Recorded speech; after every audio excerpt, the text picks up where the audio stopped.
So,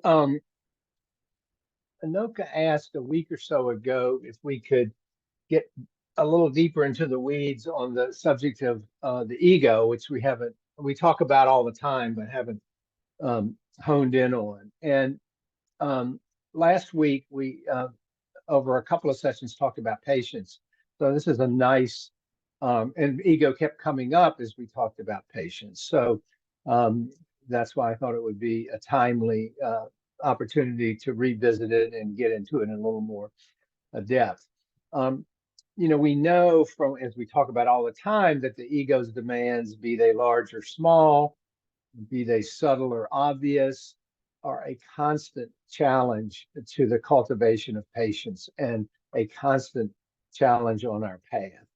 Um, and the Buddha never specifically talked about ego. He talked about self, but nor did he ever suggest that we shouldn't have it or couldn't have it or didn't need it. And even if we wanted to get rid of it, we couldn't. I mean, it's part of who we are. It's part of how we navigate the world. But our challenge is to develop a healthy sense of ego and manage it skillfully and recognize its ever changing, ever sort of impermanent nature. Freeing us from any ideas of a fixed self, that I am just this way all the time and that's the end of the story.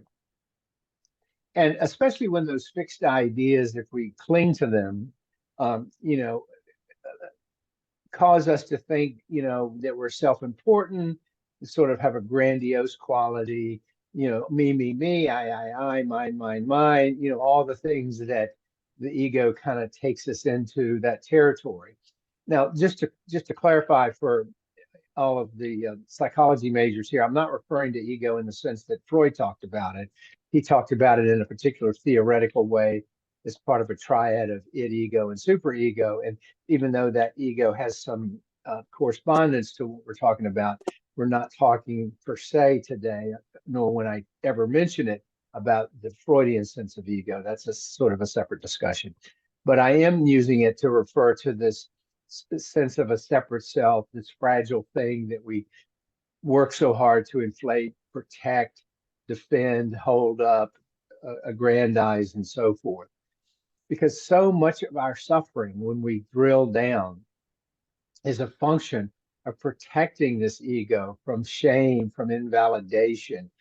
So much of our suffering is, from seeking a means to obtain admiration and aggrandizement for the ego. So it really is always out front as we interface with the world. So what exactly is it? I mean, it's kind of a moving target, but simply put, it's a mental construct. It consists of this lifetime of stories we tell ourselves, the lifetime of stories we've internalized, the totality of our life experiences as filtered through our particular lens. We all have a lens that we filter our experience through. And this filter that with which we see and experience the world, it's a combination of genetics, brain chemistry, our childhood experiences, our conditioning, our peer relationships, our economic and social circumstances, all the experiences we accumulate in a lifetime. And, neuroscientists tell us that this is incredibly complex. We don't really even understand all the complexity of how this thing emerges. But suffice it to say that the ego internalizes all of our successes, all of our failures, all of our joys, all of our sorrows. It is our conscious self. It's how we interact with the world around us. So, just my talking to you this morning is coming from that place of ego, from that sense of who I am. It's who we tell ourselves we are, uh, which is usually distorted, by the way, out of self-interest. We always want to put a positive spin on it. And one of the things we do is try to sort of emphasize, all of our positive traits and sort of ignore, look away from our negative traits, which is another source of our suffering. Um, but it is never static, it's never fixed, it's impermanent, it's ever changing, constantly changing, moment to moment, depending on our internal and external circumstances. When Pat Coffey, those of you who know Pat, my colleague, talks about the internal weather system. He's really talking about what's the state of the ego at any point in time, because it's ever changing depending on where we find ourselves, the situation we find ourselves in. But suffice it to say, one of the primary goals of our ego is to seek happiness, seek gratification, seek recognition, and seek the fulfillment of all of our sensual desires. Everything that we identify with is part of our ego.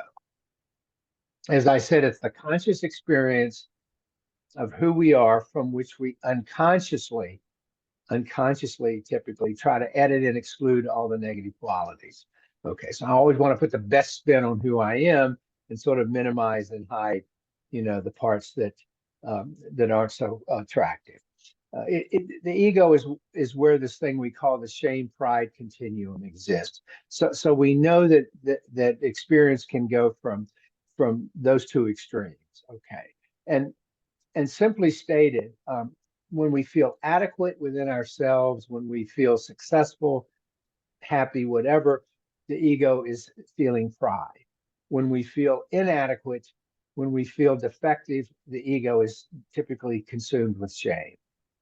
Okay, so shame and pride, as I said, can consist on a continuum at opposite ends, and we constantly sort of vacillate back and forth depending on the messages we get from the world, from others, from our own internal assessment of how we're doing or how we're not doing, and on and on. And this is constantly going on in the background, whether we are conscious of it or not.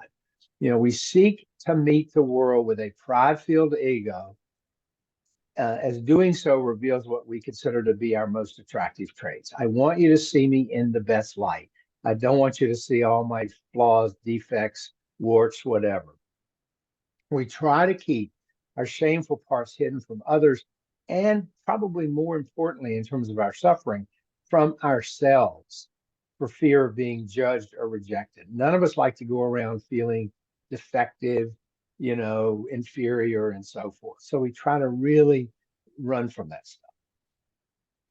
This trait of humankind, this ego, has caused untold suffering in the world over millennia. It's all about I, me, and mine. It's where emotional reactivity originates. It's where we get triggered. It's where the three poisons of greed, hatred, and delusion manifest and show up. Okay. The source of comparing ourselves with others and external standards, that is also the ego. Am I better than you? Are you better than me? Are you smarter, richer, thinner, younger, whatever? But when all that is said and done, and I realize that sounds kind of skewed negatively, let me be clear that the ego is not something to get rid of, even if we could. Our challenge is we need a healthy, skillfully managed ego to function in the world. We couldn't function without it. It is what we call our executive. It's the thing that gets us through the day. It's the mental template that guides every minute of the day. We have preferences and we make choices. And this is where our practice comes into managing the ego skillfully. Left unchecked, it will run amok. It will get us in all kinds of trouble. It will create tremendous suffering in the world. We see it every day. We see, right now in the Middle East, greed, hatred, and delusion playing out in horrific ways. So we know how dangerous, unmanaged, unskillful, managed ego can be. But it is how we navigate the world. It's how we get our needs met. It's how we seek and obtain joy. It's how we seek and obtain connection. But we need to understand where it causes suffering in our lives, how it causes suffering. We need to understand how it creates alienation and disconnection from others. Okay.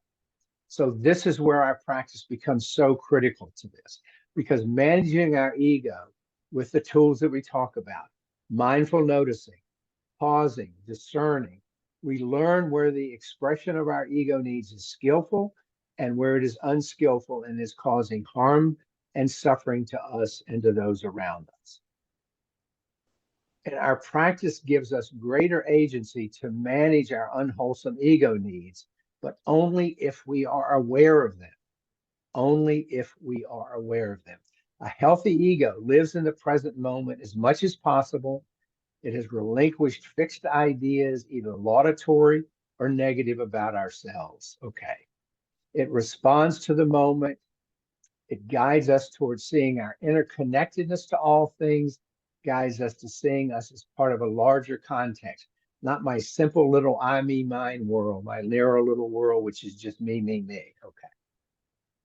A healthy sense of self, a healthy ego, is less about our selfish motives and more about the greater good. This is all the stuff that our practice offers. This is all the stuff that the Buddha talked about in terms of reducing our suffering, the suffering of others, and the larger suffering in the greater world.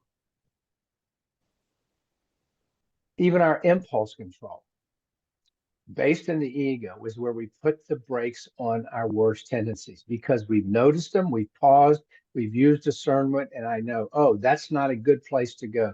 That will cause me or others suffering. I better tap the brakes here. Okay. So we need to cultivate this healthy and honest understanding of who we are, warts and all. If we deny our negative qualities, they're going to leak out. So part of it is acceptance, all of me, the parts even I don't want to see, because then I have the option to manage them more skillfully. If I don't pay attention to them, if I ignore them, if I go through life on autopilot, they're just leaking out of me all over the place and creating all kinds of habits.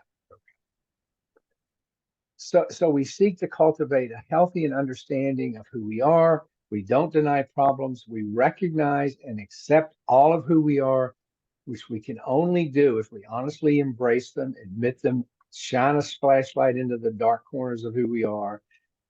Cease seeking our happiness outside of ourselves by, material stuff. Stop trying to make ourselves special in the world. Me, me, me, mine.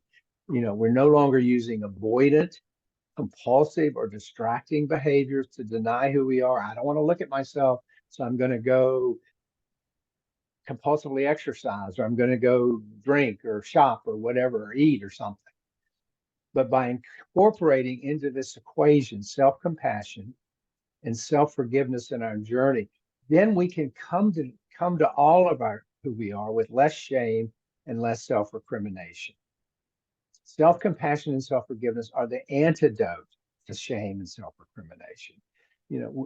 Because we see that the worse we feel ourselves, the harder we try to look good, the harder we try to inflate ourselves with others, which only alienates them. When you see people that engage in grandiose behavior and self-aggrandizing behavior, it's usually because they're trying to compensate for how small and inadequate and ineffective they feel. Okay, it's a flag. The work with our egos is not here one of renunciation of all earthly pleasures. It's not self-denial. It's not asceticism. It does not mean denying the joy in our lives. It does not mean not having fun. It means doing it skillfully. It is an honest and balanced assessment of who and what we are, shorn of as much baggage as we pile on as we can get rid of, that we pile on to look good, to reassure ourselves, to deny our negative qualities and support our self-delusions. So that's the ego. And you can see, I hope, what a challenge it is, because it's a moment-to-moment thing. And that's why our practice is so critical to managing it skillfully and reducing our suffering and that of those around us. So let me stop there. I know it's a lot to digest, but it's a pretty important topic. Jeff,